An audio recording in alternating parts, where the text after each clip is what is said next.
సరే మధ్యకాలంలో విడాకుల సమయంలో పిల్లల్ని చూపించి కూడా ఆ భార్యలు ఎక్కువ మెయింటెనెన్స్ అడుగుతున్నారు భర్తల్ని.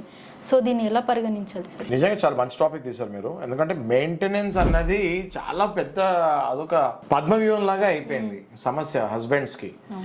ఎప్పుడు పిల్లలు ఒకవేళ ఉంటే మెయింటెనెన్స్ ఎక్కువ అడుగుతున్నారు అని మీరు అడుగుతున్నారు. అది ఏ రకంగా అడుగుతున్నారు? పిల్లల్ని ఇంటర్నేషనల్ స్కూల్స్లో జాయిన్ చేపిస్తాము, హస్బెండ్ జీతం చూస్తే సగటు ఉద్యోగి 25,000 30,000 జీతం ఉంటుంది. లేదు నేను మా పిల్లల్ని ఇంటర్నేషనల్ స్కూల్ జాయిన్ చేపిస్తాను, మాకు ఇంతకాలం వాళ్ళకి ఆస్తులు ఉన్నాయి, జీతం మీద మీరు చూడకండి వాళ్ళకి ఆస్తులు ఉన్నాయని చెప్తాం జరుగుతుంది.